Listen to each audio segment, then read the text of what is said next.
Throughout high school, as I'm sure many of you have done the same, became involved in numerous organizations to try to bolster your resume to get into the school of your choosing.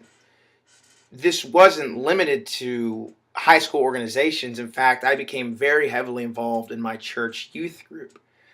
By my sophomore year, all the senior leadership and classes above me had graduated from my church, and there was a huge age gap in between seniors and underclassmen. So, as soon as my freshman year was over, my age group was handed the reins of leadership for my youth organization.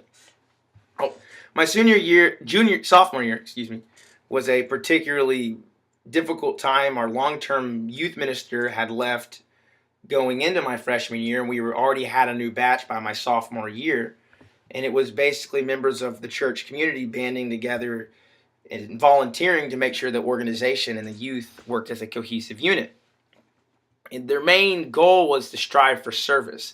They felt the youth group wasn't as service driven, so they wanted to have more attempts and events for us to serve the community in my hometown and further across the state and the nation. Well, this came in a fantastic time. A man who was a part of our church named Ryan had spent the past 5 years in Ghana, Africa, in an organization more or less like the Peace Corps. He lived in a small village and assisted this community through the day-to-day lives and just lived with them for 5 years. He came back and spoke to the youth group and depicted in great imagery what this village does and how they act in the day-to-day life. And the images he brought us were sometimes very hard to see and to listen to. There was rampant starvation. Shelter was not a granted right to all the villagers in this particular area of Ghana. And one of the main things that they were lacking was a sufficient access to clean water. And Ryan said this can be solved. All we need to do is raise the money so they can raise a bridge to access this water well, which was on the other side of a river, which was only reachable half of the year due to the flood season. So we saw this as a great opportunity for us to act as a youth group, and we did.